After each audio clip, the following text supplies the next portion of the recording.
राजन एक ट्रक चालक होता. त्याचं काम होतं मालक सांगेल त्या गोडाऊनला जाणं आणि माल पोचवणं. राजापूरवरून त्याला पुण्याला यायचं होतं. हा मार्ग मात्र त्याच्यासाठी नवीन होता. राजापूरला माल उतरवून तो गोडाऊनच्या वॉचमॅन पक्याबरोबर प्यायला बसला होता. तसा राजन रोजचा पिणारा होता, त्यामुळं 2 पॅक म्हणजे त्याच्यासाठी काहीच नव्हतं. त्यामुळं तिथून निघून एखाद्या ढाब्यावर जाऊन परत थोडी प्यावी आणि मग पुण्याला निघावं या विचारात तो निघाला. रात्रीचे 9 वाजले होते. तो ट्रक घेऊन हायवेला आला. 40च्या स्पीडवर ट्रक ठेवून तो रस्त्याच्या बाजूला एखादा ढाबा किंवा दारूचं दुकान दिसतंय का ते पाहू लागला. तितक्यात त्याची नजर रस्त्याच्या कडेला असलेल्या एका पानटपरीवर पडली. या टपरीवाल्याला विचारू कुठं काही आहे का. त्यानं ट्रक रस्त्याच्या कडेला घेतला आणि उतरून तो टपरीजवळ आला. भाऊ, इथं देशी दारू कुठं भेटेल? राजनने विचारलं. देशी दारू हायवेला नाही मिळणार दादा, पण इथून 2 मैलावर एक कच्चा रस्ता डाव्या बाजूला जातो. तिथून आतमध्ये 5 मैलावर एक दारूचा अड्डा आहे. ते चालू असतं 12 वाजेपर्यंत. पण भाऊ, आत्ता नका जाऊ, त्या रस्त्याला बेकार रस्ता आहे. रात्रीचं त्या रस्त्याला कोणी जात नाही, टपरीवाला म्हणाला. बरं, धन्यवाद, राजन दुर्लक्ष करत म्हणाला. तसंही उद्या सुट्टी आहे, त्यामुळं थोडा लेट झाला पुण्याला पोचायला तरी चालतंय. राजनने ट्रक सुरू केला आणि तो निघाला. 2 मैलावर त्याला डावीकडे जाणारा तो कच्चा रस्ता दिसला. त्याने ट्रक त्या रस्त्याला घातला. तो रस्ता थोडा विचित्र होता. दोन्ही बाजूला घनदाट जंगल होतं. दोन्ही बाजूने वाढलेली मोठ्याली झाडं. पहिला अर्धा मैल रस्ता खराब होता, त्यामुळे ट्रकचा वेग कमी होता. पण नंतर एकदम चांगला रस्ता सुरू झाला, त्यामुळे ट्रकचा वेग वाढला होता. त्या रस्त्यावर आतापर्यंत राजनच्या ट्रकखेरीज कोणतंच दुसरं वाहन दिसलं नव्हतं. ना कोणी माणूस, ना कोणता प्राणी. पण या गोष्टीकडे राजनचं लक्ष नव्हतं, कारण त्याच्या डोक्यात तर फक्त दारूचाच विचार होता. रिकाम्या रस्त्यावर आता भरधाव वेगात ट्रक चालला होता. तितक्यात अचानक एक स्त्री पांढऱ्या कपड्यात त्याच्या ट्रकच्या एकदम समोर आली. ट्रकची जोरदार धडक तिला बसली आणि ती जवळपास 5 ते 6 फूट लांब उडून पडली. राजननी कसाबसा ट्रकवर ताबा मिळवला आणि ट्रक थांबवला. त्याच्या हृदयाचे ठोके वाढले होते. क्षणभरात तो घामाघूम झालेला. तो ट्रकमधून खाली उतरला. ती रस्त्याच्या मधोमध निपचित पडलेली त्याला ट्रकच्या हेडलाईटच्या प्रकाशात दिसत होती. त्याचे पाय लटलट कापत होते. तो हळूहळू चालत तिच्यापाशी आला. धडक इतकी जोरात बसली होती की तिच्या डोक्याला आणि कपाळावर मोठी जखम झाली होती आणि त्यातून वाहणाऱ्या रक्तानं तिचा चेहरा माकला होता. त्यामुळं तिचा चेहरा नीट दिसत नव्हता. तिचा श्वास बंद होता. कुणी बघितलं तर नसेल ना हा अपघात होताना? बघितलं असेल तर आता काय होईल? पोलीस केस, शिक्षा, त्यात मी दारू घेतली आहे म्हणजे मी फॉल्टमध्ये आहे, सगळे असंच म्हणतील. बायका पोरांचं काय होईल? एका क्षणाला असे अनेक प्रश्न त्याच्या डोक्यात येऊ लागले. एक काम करतो, ही चपरेत बाजूच्या गर्द झाडीत टाकून देतो आणि पटकन निघतो, राजन स्वतःशीच म्हणाला. त्याने पुन्हा एकदा रस्त्यावर मागे आणि पुढं पाहिलं आणि ती चपरेत पायाच्या बाजूने खरडत तो रस्त्याच्या कडेला असलेल्या झाडीत टाकून आला. हात व्यवस्थित पुसले आणि ट्रकमध्ये चढला. आता तर दारूची अत्यंत आवश्यकता होती, कारण आता तो खूप तणावाखाली आला होता. त्याने ट्रक चालू केला आणि तो पुढे निघाला. झालेला प्रसंग त्याच्या डोक्यात अनेक प्रश्न उपस्थित करत होता. एकतर ती एकदम गाडीसमोर आली कुठून? म्हणजे माझी नजर तर रस्त्यावर होती. त्या क्षणापर्यंत तर रस्त्यावर लांब लांबपर्यंत कोणी नव्हतं. मग एकदम पापणी लवते न लवते इतक्या थोड्या वेळात ती गाडीसमोर आली कुठून? आणि तिने घातलेले कपडे पण जरा विचित्रच होते, एखाद्या नर्ससारखे. पण एक नर्स यावेळी अशा ठिकाणी? असे अनेक प्रश्न होते. तितक्यात लांबून त्याला रस्त्याच्या कडेला असलेलं देशी दारूचं दुकान दिसलं. त्याने ट्रक रस्त्याच्या बाजूला घेतला. तो उतरला आणि दुकानात शिरला. दारूची एक 90 आणि पाण्याची बाटली घेऊन बाहेर आला. पाण्याच्या बाटलीत ती 90 त्याने रिकामी केली आणि गटागटा ती संपवली. एक सिगरेट पेटवत तो ट्रकमध्ये चढला. पण हायवेला जाण्यासाठी आता त्याला परत त्याच रस्त्याने जायचं होतं.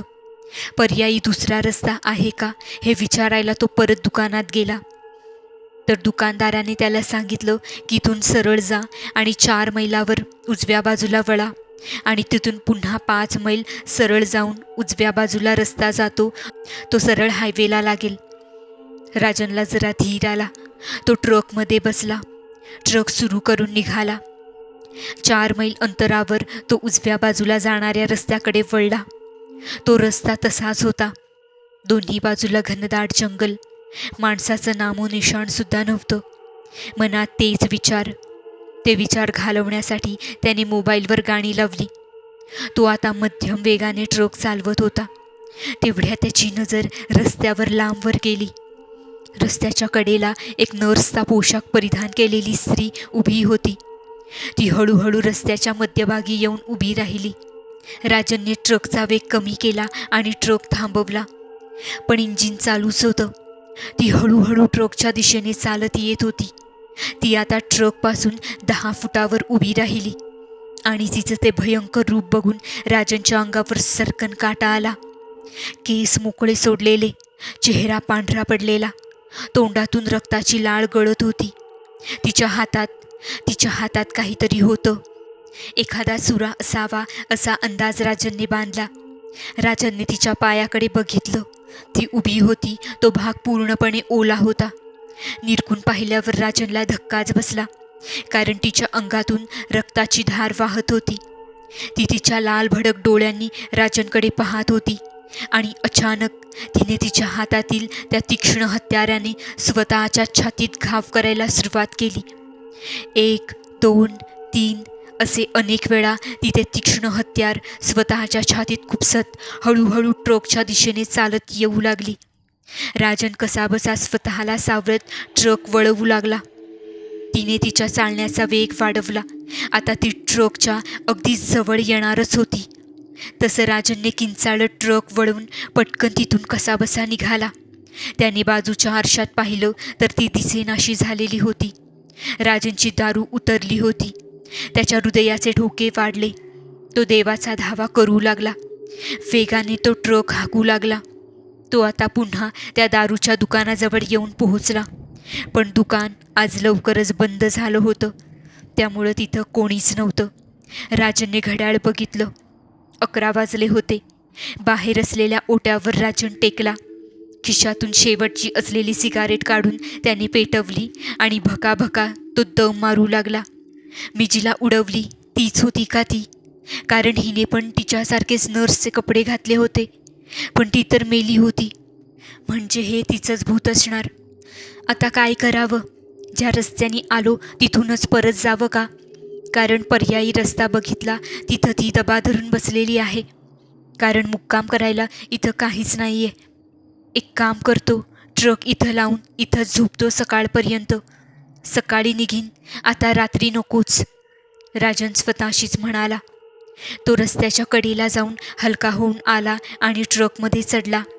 ट्रकचे दोन्ही दरवाजे त्याने आतून लावून घेतले. क्लीनरच्या सीटवर पाय पसरून तिथेच आडवा झाला. रस्त्यावर दिवे नव्हते आणि आता तर ट्रकसुद्धा बंद होता. त्यामुळं आता चंद्राचा जो काय प्रकाश होता तेवढाच. डोक्यातले विचार जात नव्हते, पण हळूहळू राजनचा डोळा लागला. तासभर झाला असेल. धाडकन ट्रकच्या टपावर काहीतरी आपटल्याचा आवाज आला. जणू काही कोणीतरी उडी मारली असावी. राजन दचकून उठला. काळजाचे ठोके वाढले होते. त्याने मोबाईलमध्ये बघितलं. 12 वाजले होते. परत तसाच आवाज आला. राजन ट्रकमधून खाली उतरला आणि 4 पावलं पुढे गेला आणि त्याने ट्रकच्या टपावर पाहिलं, पण तिथे कोणीच नव्हतं. तो ट्रकमध्ये चढणार तेवढ्यात ट्रकच्या मागून कसला तरी आवाज आला. तसाच आवाज, पण थोडा सौम्य. तो ट्रकच्या मागे गेला आणि त्याने ट्रकच्या आतमध्ये डोकावून पाहिलं, पण आतमध्ये कोणीच नव्हतं. त्याने आजूबाजूला पाहिलं आणि तो परत स्टिअरिंगकडे येऊ लागला. तितक्यात त्याच्या कानावर एका स्त्रीच्या रडण्याचा आवाज पडला. तो दचकून मागे वळाला. आवाजाचा वैध घेण्यासाठी तो परत ट्रकच्या मागच्या बाजूस येत होता. तसा आवाज मोठा होत होता. त्याने ट्रकच्या मागच्या बाजूस थोड्याच अंतरावर असलेल्या झाडावर मोबाईलच्या बॅटरीचा प्रकाश टाकला आणि त्याची वाचाच बसली. कारण त्या झाडाच्या फांदीला एक नर्सचा रक्तात माखलेला पोशाख लटकत होता. रडण्याचा आवाज अजूनही येतच होता. त्याने त्या झाडावर निरखून पाहिलं आणि अतिशय किळसवाणं दृश्य त्याच्या नजरेस पडलं. तीच नर्स रक्तात माखलेल्या कपड्यात झाडात लटकलेली होती. ती रडत होती आणि तिच्या शरीरातून रक्त टिपटिप करत खाली गळत होतं. राजनचे पाय लटलट कापत होते. तो जीव वाजवत ड्रायव्हर सीटकडे आला आणि पटकन आत बसून त्याने स्टार्टर मारला आणि ट्रक रस्ता दिसेल तिकडे दामटू लागला. घामाघूम झालेला राजन त्याचं डोकं सुन्न होऊन ट्रक चालवत होता.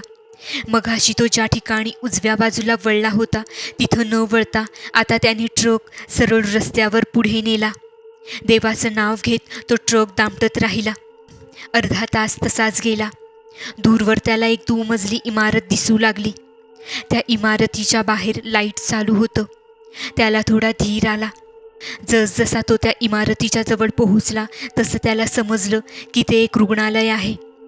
आज रात्री काहीही करून मला इथंच थांबलं पाहिजे या विचारानं त्याने ट्रक इमारतीजवळ रस्त्याच्या कडेला उभा केला. बाहेर कोणीच दिसत नव्हतं. तो ट्रकमधून उतरला आणि पायऱ्या चढून इमारतीच्या आत गेला. आतमध्ये गेल्या गेल्या रुग्णालयात रिसेप्शन काउंटर होतं. तिथं लाईट चालू होते पण कोणीच दिसत नव्हतं. त्यानं रिसेप्शन काउंटरजवळ येऊन आवाज दिला, कोणी आहे का इथं? पण कसलाच प्रतिसाद मिळाला नाही.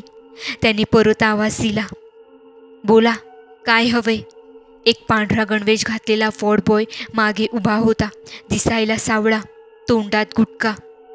प्लीज भाऊ, मला वाचवा. आजची रात्र इथं थांबू द्या. ती जीव घेईल माझा. राजन कळवळू लागला.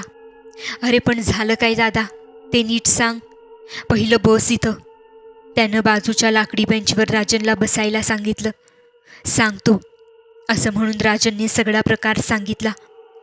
बरं असं कर, ही शेजारची खोली आहे, पेशंटच्या नातेवाईकांसाठीची खोली आहे. तिथं जा तू आणि झोप. सकाळ झाली की निघ. घाबरू नको, मी आहे इथंच. वॉर्डबॉयने राजनला आधार देत खोलीपर्यंत सोडलं. खोली तशी मोठी होती. त्यात बऱ्याच कॉट होत्या आणि खोलीला एक मोठी खिडकी होती. त्या खिडकीतून त्याने एकदा बाहेर रस्त्यावर नजर मारली. ट्रक व्यवस्थित आहे हे त्याने पाहिलं आणि तो परत रिसेप्शनच्या इथं आला. त्याला बाथरूमला जायचं होतं. समोर आतल्या बाजूला बाथरूमकडे जाण्याचा मार्ग होता. तो तिकडे गेला. बाथरूममधून बाहेर आला आणि त्या मगासच्या खोलीकडे जाऊ लागला. तितक्यात त्याची नजर बाजूच्या वॉर्डमध्ये गेली आणि तो त्या वॉर्डच्या दारात थांबला. तिथं बरेच बिछाने होते आणि प्रत्येक बिछाण्यावर एक पेशंट होता. समोरच्या खिडकीतून जोराच्या वाऱ्याने समोर झोपलेल्या पेशंटच्या चेहऱ्यावरची चादर बाजूला झाल्याने राजननी पाहिलं आणि त्याचं डोकंच सुन्न झालं. कारण तो पेशंट नसून पेशंटचं अर्धवट जळालेलं प्रेत होतं. आता हळूहळू इतर पेशंटच्या चादरी पण हवेने बाजूला झाल्या आणि राजनच्या लक्षात आलं की तिथं फक्त अर्धवट जळालेली प्रेत आहेत. तो त्या इमारतीतून बाहेर पडणार तितक्यात अचानक सगळे लाईट्स बंद झाले. कसा तरी चाच पडत तो तिथून पुन्हा रिसेप्शन काउंटरपर्यंत आला आणि त्याला मागे कोणीतरी येत असल्याचं जाणवलं. त्याने मागे पाहिलं पण अंधारात काहीच दिसत नव्हतं. तितक्यात लाईट्स एकदम चालू झाले. त्याच्या मागे कोणी नव्हतं. पुढच्याच क्षणाला लाईट्स परत गेले. काही कळायच्या आत लाईट्स परत आले आणि आता त्याने जे पाहिलं ते पाहून त्याचं काळीच तोंडाशी आलं. ते दृश्य कोणाच्याही काळजाचा ठोका चुकवणारं होतं. कारण आता त्याच्या मागे 10 ते 12 अर्धवट जळालेली चालती फिरती प्रेतं उभी होती. त्याने जीव मुठीत घेऊन तिथून पळ काढला. तो बाहेर येऊन ट्रककडे पळाला आणि खिशातून चावी काढून त्याने ट्रक चालू केला. त्याच्या कानावर त्या वॉर्डबॉयचा आवाज आला, अरे कुठं चाललास? आज आमच्याबरोबर मुक्काम कर, उद्या जा. ते विक्षिप्त हास्य कानाचे पडदे फाडणारं होतं. राजनने आरशातून मागे पाहिलं. तिथे इमारतीच्या बाहेर तो वॉर्डबॉय आणि ती अर्धवट जळालेली प्रेतं उभी राहून त्याच्या ट्रककडे पाहत होती. राजनला मृत्यू जवळ असल्याचं भासत होतं. ही जागा आता आपल्याला जिवंत जाऊ देणार नाही असं त्याला वाटू लागलं होतं. तो ट्रक पुढे दामटत राहिला. त्यानं घड्याळ पाहिलं. 2 वाजले होते. तितक्यात त्याची नजर पुन्हा बाजूच्या आरशात गेली आणि त्याच्या हृदयाचे ठोकेच वाढले. ट्रकच्या मागच्या बाजूला ती नर्स विकृतपणे हातात मगाच्यासारखी तीक्ष्ण हत्यार घेऊन स्वतःच्या छातीत खुपसत ट्रकच्या मागे वेगाने पळताना त्याला दिसली. ती जोरजोरात किंचाळत होती. तिच्याकडे बघता बघता ट्रक एका वळणावर कधी आला ते राजनला समजलंच नाही आणि ते समजून त्याने ब्रेक मारेपर्यंत त्याचा ताबा सुटून तो रस्त्याच्या बाजूला असलेल्या एका झाडावर आदळला होता. राजनचं डोकं स्टिअरिंगवर जोरात आपटून कपाळातून भळाभळा रक्त वाहू लागलं आणि तो जागीच बेशुद्ध झाला होता. बाजूला व्हा सगळे. हवालदार, तुम्ही पण हॉस्पिटलला जा ॲम्ब्युलन्समधून आणि याचा जबाब नोंदवा. फौजदाराचे ते शब्द राजनच्या कानावर पडले. त्याला स्ट्रेचरवर ठेवून ॲम्ब्युलन्समधून जिल्हा रुग्णालयात नेण्यात आलं. तो परत बेशुद्ध झाला. 2 तासांनी त्याला जाग आली तेव्हा तो हॉस्पिटलमध्ये जनरल वॉर्डमध्ये होता. आजूबाजूला अनेक पेशंट दिसत होते. समोर हवालदार होता. काय रे, दारू पिलेला होतास ना तू? कशाला दारू पिऊन गाडी चालवता रे? बरं झालं कोण मेलं नाही गाडीखाली, हवालदार म्हणाला. राजनने हवालदाराला रात्रभर घडलेला सगळा प्रकार सांगितला. लेका दारू पिऊन गाडी चालवतो आणि पोलिसांना असल्या स्टोऱ्या सांगून येड्यात काढतो का? हवालदार वैतागून निघून गेला. पण राजनचं सगळं बोलणं शेजारच्या पेशंटने ऐकलेलं होतं. हवालदार गेल्यावर तो राजनला म्हणाला, मला माहीत आहे तू खरं बोलतोयस. तू जे सांगत होता ते सगळं ऐकलं मी. त्यातला शब्द खरा आहे, कारण 2 वर्षांपूर्वी मी पण त्या प्रसंगातून गेलो होतो. मी पण तेव्हा टेम्पो चालवायचो. नशीब बलवत्तर म्हणून वाचलो जसा तू वाचलायस. पण ते सगळं नक्की होतं काय? राजनने विचारलं. 10 वर्षांपूर्वीची गोष्ट असेल. त्या भागात एक नवीन रुग्णालय चालू झालं होतं. तिथं बाजूच्या गावातली एक मुलगी नर्स म्हणून तिथं रुजू झाली. तेव्हा रात्रीची SD चालू व्हायची होती. ती नर्स ड्युटी संपवून तिथून निघाली. वाटेत एका नराधमाने तिच्यावर अत्याचार केला आणि नंतर तिला ट्रकखाली चिरडून ठार मारलं. तो तिच्या प्रेताची विल्हेवाट लावत होता. त्यावेळी रुग्णालयाकडे जाणाऱ्या ॲम्ब्युलन्समधल्या काही लोकांनी पाहिलं. मग त्या ट्रकवाल्याने त्या ॲम्ब्युलन्सचा पाठलाग करत रुग्णालय गाठलं आणि रुग्णालयाला आग लावून दिली. सगळे पेशंट आणि एक वॉर्डबॉय होरपळून मेले. तो कोण होता, कुठे गेला, कोणालाच कळलं नाही. केस पण बंद झाली. त्यामुळं आज पण रात्रीच्या वेळी तिथून कोणताही ट्रक टेम्पो जाताना दिसतो तेव्हा तिला वाटतं हा तोच गुन्हेगार. म्हणून मग हे असले प्रकार होतात. तू वाचलास कारण तू त्यांच्या हद्दीतून बाहेर पडला होतास. राजनला एक समजलं की जर काल रात्री दारूच्या पायी त्या रस्त्याला आलो नसतो तर हे काही घडलंच नसतं. पण जीव वाचला हेच खूप होतं.